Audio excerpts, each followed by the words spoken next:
You're listening to Dadsplaining, a weekly chronicle of all the weirdest, messiest, grossest, and funniest parts of fatherhood. I'm Jesse. And I'm Brandon. And you are listening to episode 13 of the podcast. This week, we are going to be talking about routines, how to set routines with your kids, what works, what doesn't work, and why it's so important. But before we get into all that, Brandon, if our listeners want to reach us, how can they find us? Yeah, if you're enjoying the show, you can follow us on all the major social medias, Facebook, Twitter, Instagram. If you want to, you can also drop us an email at dadsplainingpodcast@gmail.com. Yeah, and if you follow us on Facebook, you can actually watch us record our episodes live most weeks. Some weeks we don't get around to it. Yep. Yeah, so a lot of fun there. So, Brandon, what's new with Noah this week? So Noah's just been dealing with a little bit of that daycare-itis, which, for those unfamiliar, basically as soon as your kid goes to daycare, they get sick immediately. Oh, yeah. So, Jesse, I know you guys dealt with that, like a kind of a croup cough situation. Yeah, we had what we thought was just, typical, bug, and then it turned out to be croup. Yep. So that's kind of what we're trying to figure out. It's been a month, basically, since my son Noah started daycare. And initially, it was like no problems. After 1-2 weeks, we thought it was awesome. And then he started having a little bit of the sniffles. That kind of went away after about a week or two. Now we're dealing with like a little bit of a cough for like the last couple of days. I mean, none of this stuff is like deathly ill, but it's just like when it's a toddler and it's your kid, you're like, stop coughing. I don't want anything to happen to you. You're beautiful. No, yeah, I love know. you. So, yeah, and it also just sounds really sad. And it kind of tugs at the heartstrings when your like little kid just goes. Kind of brings to mind sort of the poor Oliver Twist sort of orphan Please, boy. Sir. Yeah, exactly. Yeah, that's the kind of thing that happens as a parent. You just like see your kid doing something that's like they're a little weak or whatever by the cough, and there's like, please, Mom, Dad, help me. I don't want to cough anymore. And it's like, what can I do to save you? Yeah. The answer is usually nothing. So that's kind of what we're rolling with right now. Yeah. Jesse and I were just talking before the show, like, what do you do? Do you you go to the doctor? I mean, sure. They may not tell you to do anything about it because it's, it's a cough, it's a cold, it's a fever. There's not really a cure. So we're just kind of living in that fun swirl right now where like every day we get worried about it. We wonder what we're going to do about it. Then the next day comes and we're monitoring, thinking about it, like, just trying to hope for the best. So thoughts and prayers out to Noah. Mm-hmm. We want him to be feeling better. Oh, yeah. All I can say is good luck with it, and he'll be fine. It just, these things come and go. Kids are, I think I mentioned this before, cruise ships for germs, basically. Nice. And your kid's going to go to daycare, a germ's going to hop off of him, land on another kid, and vice versa. And it's a perpetual cycle. And what's even more fun is they'll eventually get us sick too. Nice. Yeah. I think the other challenge is like we're trying to do. It's not more sleep training because we talked about in the past couple episodes ago about training your kids to sleep through the night. So, our son's pretty good at that. But for a long time, we did like a nighttime feed. Mm-hmm. We're trying to get away from that. So over the last maybe 2 weeks, we haven't been doing the nighttime feed. Yeah. And we've just been trying and mostly just praying very strongly every night. Please, Lord, let our son sleep through the night, that he will actually sleep all the way through the night. And it's just varying levels of success. For a long time, he would just wake up every day at like 5:15, and that's just him on the dot. And it's always amazed me how kids' internal clocks just like snap into place. Like they just get on a schedule and they're living it. And we're going to talk about schedules today, so it's a beautiful segue. But we'll get to that in just a second. But yeah, that's what we're dealing with right now, like lack of sleep. Even when you think you've got sleep training figured out, like how do you get them that like extra hour from 5 to 6 in the morning? Like I need it, man. I need it. Oh yeah, I know. It's such a mystery. I'm loving the clear and obvious solutions you're giving me, which don't exist. So this is parenting in a nutshell. The blind leading the blind. What's been going on with you guys, Jesse? So what's new for us this week is finger foods. We talked last week about the different ways you can feed your kid and the different foods and all that. And this week, David has actually moved up to, prepared finger foods, things like simple macaroni and cheese, broccoli casserole, rice and beans. We call it chili, but it's not chili. It's it's black beans and rice and stuff like that. Stuff that my wife has made, and you kind of make the recipe safe for babies, so instead of salt or anything like that, like with the mac and cheese, there's not a whole lot of cheese. There's not any salt or seasoning. Instead, you actually add a little pumpkin in it. Oh. Which was really cool. Oh. And it's food that is, it's tasty for him, and it's kind of tasty for us too. So when we're kind of encouraging, you put it, basically you make it, you kind of divide it into the servings, and then you freeze it, and then you warm it up, and then you just spread it out on the kid's tray and just let him kind of feed as he goes. And he'll kind of figure it out at first. He's not sure what to do with it. So you kind of pick up a little bit and you put it in your mouth to kind of show him, hey, this is how you feed yourself.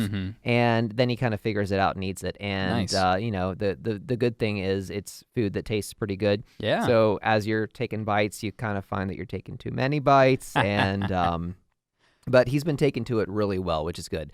Nice. Of course, he does throw it on the ground. Yeah, I was going to say, for those wondering, 95% of the food, I'm going to say, does not end up in the child. Yeah. Well, what's cool is we've got these bibs that are made by OXO, I think, like the Target brand, something like that, that have sort of a scoop in the bottom. So anything that falls down gets caught in a little cup.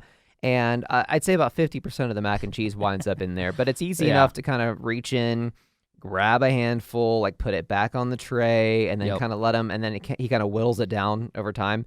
But he has also figured out that if he throws food on the ground, our dog will come and eat it. So he gets a kick out of that. So he'll every once in a while he'll grab a little bite of mac and cheese and kind of toss it on the floor for Maya. Cute. Yeah, that's awesome. I mean, I love that he's already figuring out how to feed the dog under the table. Yeah, that's pretty sweet. Our adventure with feeding is just beginning, so we're still doing some of that. So far, we've tried a handful of things. Like, let's see, what have we tried? We've tried avocado, sweet potato, apples, like chunks or applesauce variety. Some peach that has been like kind of pureed up, some carrots that we've kind of pureed up. Just tried like a variety of things, most of which he doesn't care for. Yeah. The only one he's kind of cared for so far has been sweet potato. But even though we've been trying it for maybe a couple weeks, like we still haven't gotten to a point where he will want to actually feed it himself or like eat it and pick it up and put it in his mouth himself. We still are kind of like doing the whole like sneak it in the mouth thing where it's like, look over here, get excited, and then he smiles and you like shove a spoon in his mouth. Like we're still playing that game. Yeah. We haven't gotten him to be interested enough to like pick it up and then eat it. That's kind of our challenge today.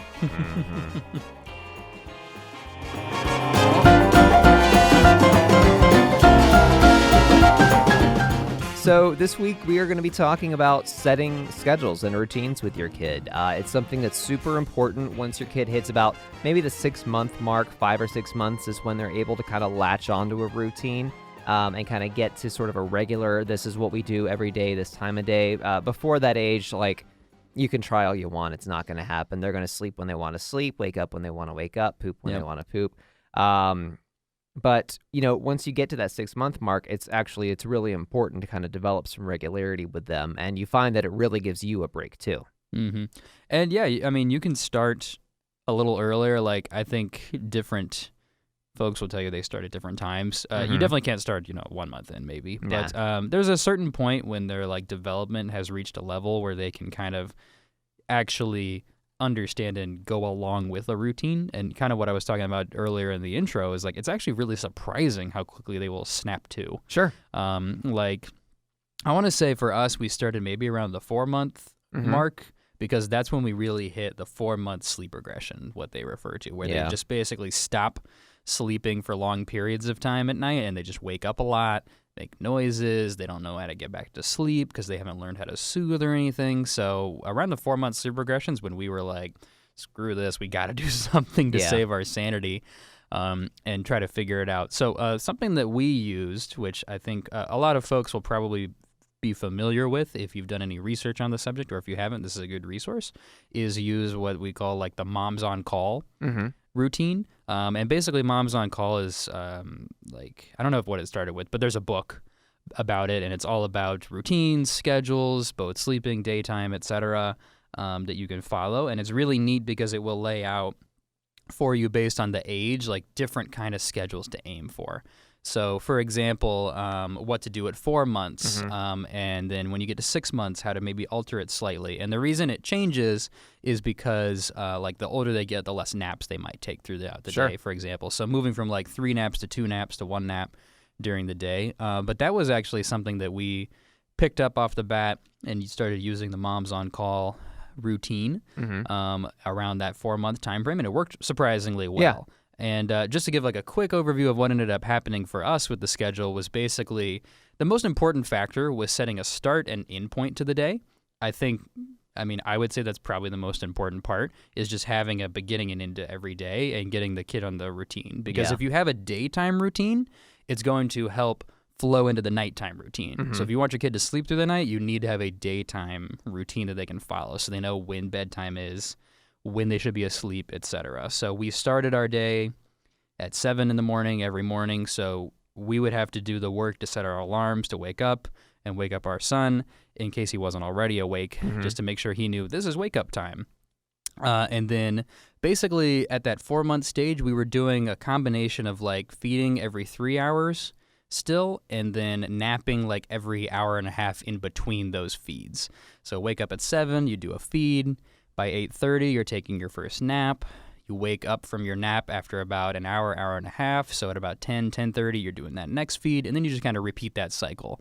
So it's actually pretty easy to follow along.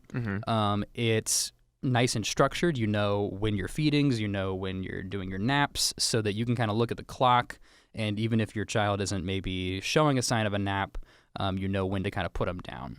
And I think the biggest value on doing the routine is that the kid kind of follows along with it, and they kind of get used to it pretty quickly. So what was kind of neat for me early on was if I knew, okay, I'm going to try to hit that nap at 8:30, even if my son was playing, seemingly peacefully around 8:30, I would maybe kind of grab him, scoop him up, and kind of start to do some of the rocking, like the soothing, maybe a passy if you're using that.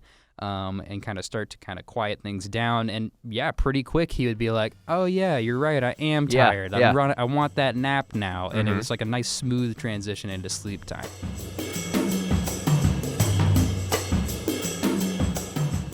We really found value in that. I'll go ahead and post, once the episode's over, like a copy maybe of like one of the pages from the Moms on Call book, or maybe like a link to the book.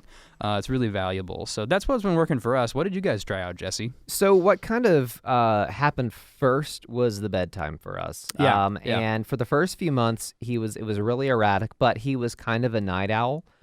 He would stay up until like 9, 10 o'clock. And luckily, for the first couple of weeks at least, we both, my wife and I were both at home, so we could afford to sleep in, the next day. But that didn't last forever.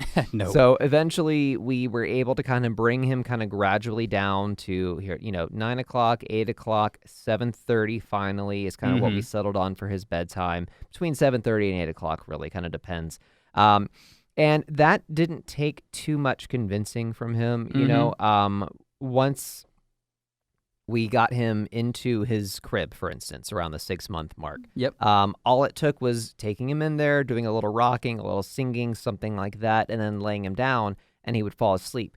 Since then, it's gotten a little bit tougher to get him to sleep, but he knows about what time he's supposed to go to sleep. An example of that last night, actually, I think around 7:30, I had him downstairs. He had just finished eating, breastfeeding for the night. And he was playing in his crib, and we were having fun. Nothing was happening. And all of a sudden, he stopped and went immediately from happy to kind of a sad, confused face, and then immediately started crying. Oh, my gosh. And I was like, what's going on? And my wife was like, it's his bedtime. He's tired. Right. And I was like, he wasn't tired 10 seconds ago. And then it hit him that fast. And babies have like a weirdly strong internal clock. Super strong. I think we're all supposed to have those super strong clocks, but I think as an adult, we rely so much on calendars and clocks and, punching in and punching out and whipping out my phone to see what time it is that I think we kind of lose track of that. That if I ever tried to go to bed and wake up without an alarm clock, like I would lose my job because I would never get up at the same time. Yeah, but the kids are on it, man. Yeah. That's what's awesome is like with most things, they don't have a filter. So I guess that's kind of what it is. Like they can transition amazingly from like happy to sad. Same thing with like awake to tired Yeah. or sleep. Like as soon as it's time, man, they want to go. Especially when you get them on a routine. Like it's scary how much they're going to be on it. Like honey badger don't give a. Yeah. You know what I mean? Like that's what the babies are kind of like when it comes to that time. So if it's nighttime for us, yeah, and like I all of a sudden like see my son like starting to get a little whiny, like crying, like get a little upset, like all of a sudden the bouncer or the mat's not working. 9 times out of 10, I look at the clock and I'm like, oh, it's around 7 o'clock. It's time for bedtime. Like, silly dad. Yeah, they know. They get silly dad, you're not doing your job. And that's the baby's way of telling you, like, get your stuff together, dad. Like, let's do this. Yeah. And, and just like sleeping, they'll get on a regular schedule with feeding. And, the mamas are going to have, if the mom is breastfeeding, she's going to have a big hand in controlling that schedule. Yep. And then her body is naturally going to kind of fall in line with that schedule as well, especially once she goes back to work. But if you're formula feeding, it's a different story. If you're like strictly bottle feeding, it's going to be a different story. But once they get on sort of a meal schedule, every baby's different. Some babies are going to start screaming and crying when they're hungry. Our baby doesn't. Like, I think if we were horrible parents and missed a meal, I don't even know if we would hear from him about it. Like, he may just give us one of those judgy looks, at the next meal, like, you missed breakfast, right? But we've been on it, and he's fallen into the pattern now, especially now that he's getting solid foods in addition to milk, that he gets his first feeding of the day at, let's say, 7 o'clock, and then he'll get solid food breakfast at 9 o'clock, and then he'll get a bottle at noon, and then he'll get solid foods an hour later, and they sort of follow, lockstep from there, where it's the same time every day, and he kind of comes to expect it. He's not very fussy if it gets to be about that time. Like, we don't get much of a reminder from him. We have to rely on our clocks to kind of figure it out. But a big thing that helped was putting him in daycare. Because daycare is like the folks that run daycares are all about schedules, because they've got so many kids to watch that they have to adhere to those schedules and look at those rosters and say, okay, David eats at 12, Noah eats at 12:15, et cetera, et cetera. That after a few weeks of him being in daycare, he was very much like, if we have him home on the weekends, it's very easy to keep him on that eating and napping schedule. And now David's in a phase right now where he will generally take 2 naps a day. One maybe around 10, 11 o'clock in the morning, another one in the afternoon, like the early afternoon, and then he's good until 7:30. And, the last thing I'll say is the other thing that we've introduced into the routine is a nightly bath. And it seems like everyone's kind of different with their babies. Some wash their babies, give them a bath every night. Sometimes it's every other night, especially like in the beginning with us, we didn't give him a bath every night because he wasn't getting dirty. When they're in that what I call the potato phase where they don't do anything, he would lie around. And like, aside from maybe a drop of breast milk getting on the side of his lip, he's not going to get very dirty. But now that he's more active, he's running around, he's eating a lot of solid food, so his hands are getting really gross, his face is getting really sticky. It's a nightly bath at 6:45-ish, and that actually helps him prepare for bed, because the warm water is kind of relaxing. It kind of slows everything down. He doesn't have like toys and bright lights stimulating him everywhere, and then he knows pretty much after that, okay, then it's time to feed one more time, and then it's bedtime. Yep. Yeah, no, I'm glad you brought it up. I think that's one of the big keys is the nighttime routine. Like a subset of the entire day routine is that nighttime routine. And I think we kind of refer to it as the bath bottle bedtime. Yeah. What we end up doing at the end of the night. I don't know if we stole that from someone.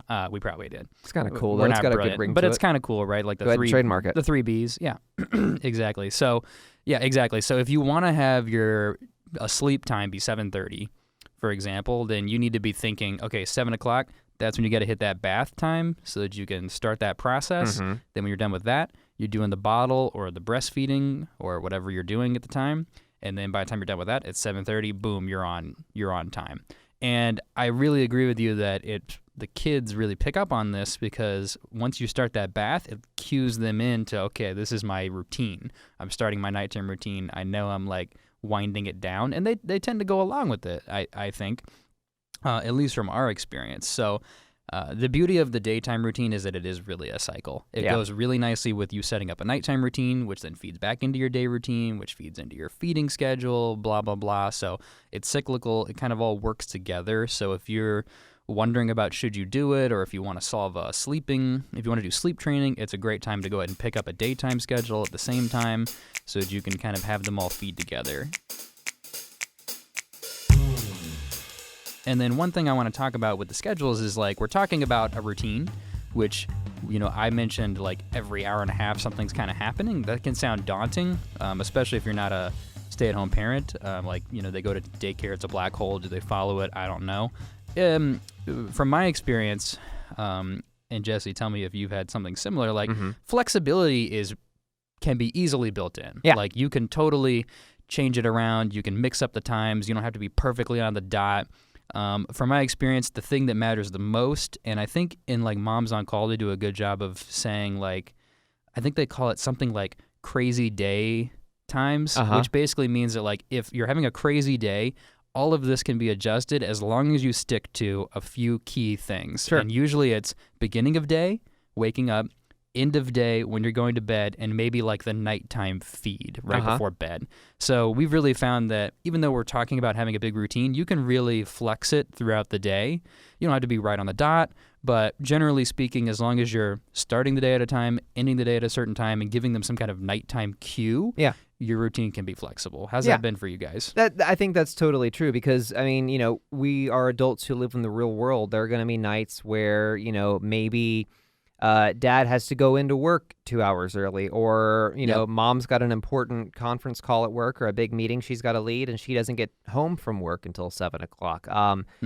So certain things are going to shift around, and there's also certainly areas where you can kind of compensate. Like what I found is if David is used to, let's say he breastfeeds every night at 7 o'clock before he goes to bed. But, on the very rare occasion that my wife has to work until past 7 o'clock, that night I bottle feed. And then I make sure to kind of get in bed at the same time. And then there are also nights, because, hey, we do live in the real world and babies are not robots, where we may try to put him in bed at 7:30 and then he screams and then does not go to bed until 10 o'clock, or he falls asleep at 7:30, wakes up again at 9 and stays up until 11.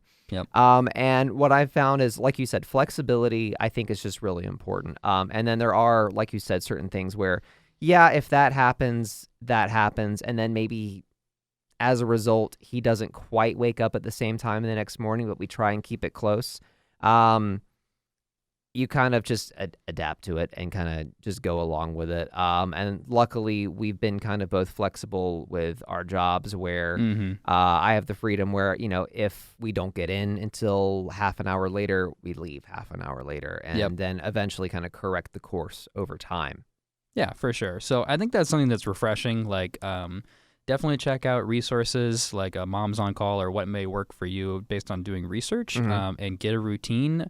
I would say that in the very beginning, like, try to stick to maybe the really particular details. But the good news as a parent is that flexibility, it still works. Like, your kid will go along with you. I mean, even if you completely mess up like some of the start and end times, like, you can recover. Like, it'll just mess you up for that day.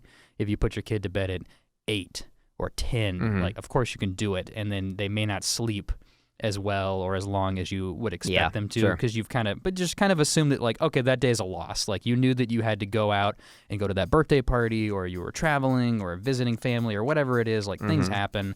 That day is kind of a loss, but then just get back on that routine the next day, and the kids will go along with it.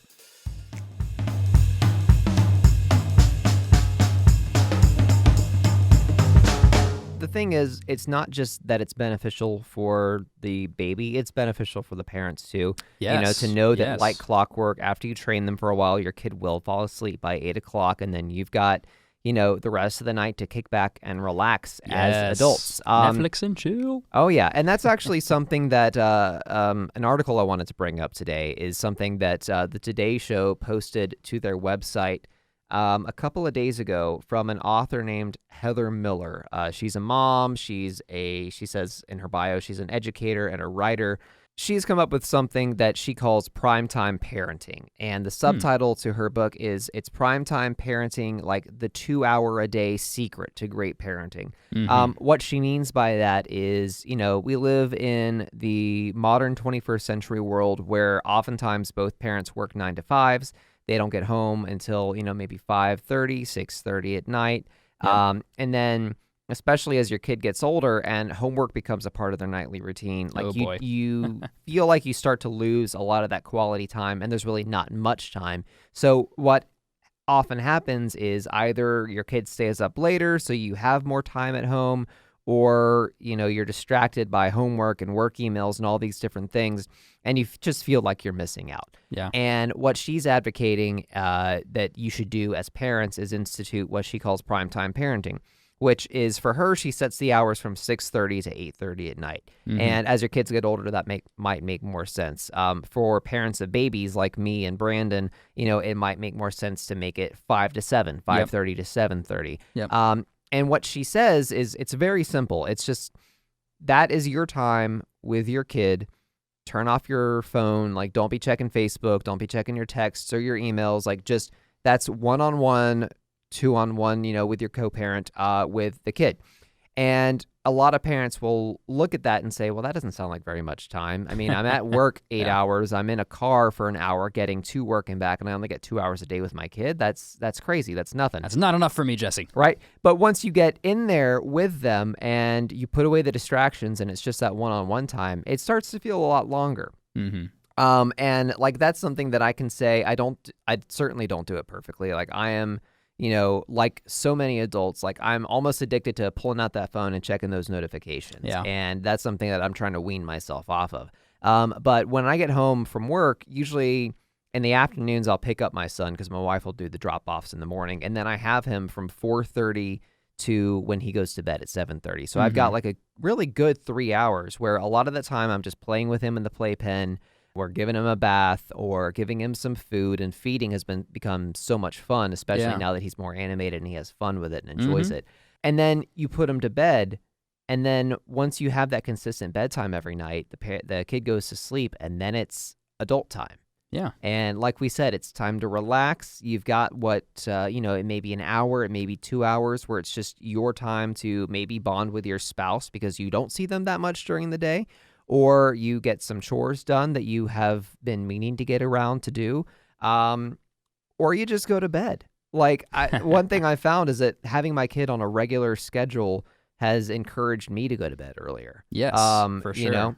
Because before we had a kid, some nights I'd go to bed at 10. Some nights I would be up until midnight. Yep. Like, just watching random crap on Netflix. Like, but now that my kid goes to bed at a certain time every night, I see that time that I have. I know how valuable it is. And then I know also what time he's going to get up the next morning, like clockwork, basically.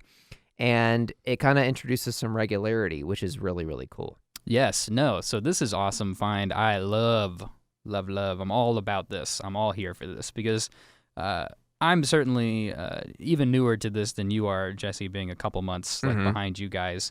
And really just myself personally, if you listen to the last couple episodes, just going back to work about a month ago from being on some paternity leave, this is my everyday, like my internal battle, struggle, trying to figure out, like, do I have enough time for my son? Like, what trade-offs am I making for him versus for work versus for like my personal well-being or my personal like wants and needs. And this is something that I'm really trying to do is every day I want to get home and I want to be there by 5 because I know that like starting at 7, he's going to begin that bedtime routine. So we're talking about routines and how good they are. They totally are.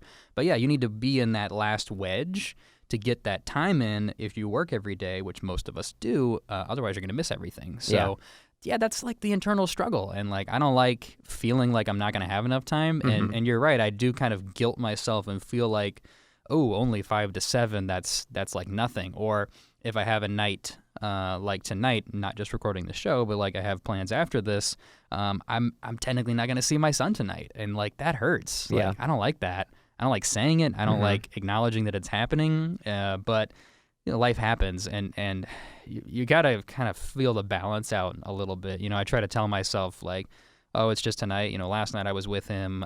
You know, I tried to hang out with him this morning a little extra to make up for it. So like you play this game with yourself about like plus hours and minus hours, or like when you're winning and losing the hours of the day. So like I like this construct of the 2 hours, like go and win those hours. Yeah. So I'm really wanting to do that myself, and hopefully I can win those hours. Yeah, man. Well, look, it's not about quantity of time. Oftentimes, it's about quality of time, because you could be spending all day with your kid, but if you're distracted, it's not going to be quality time, and they're not going to feel it. One of the author's points is that relationships are such a key factor to happiness, and relationship building within your family is really important to that, because like your relationships with your family are the most important relationships that you have. And if you're putting in that quality time and it's part of your daily routine, that helps in so many different ways. And it's also a stress reducer.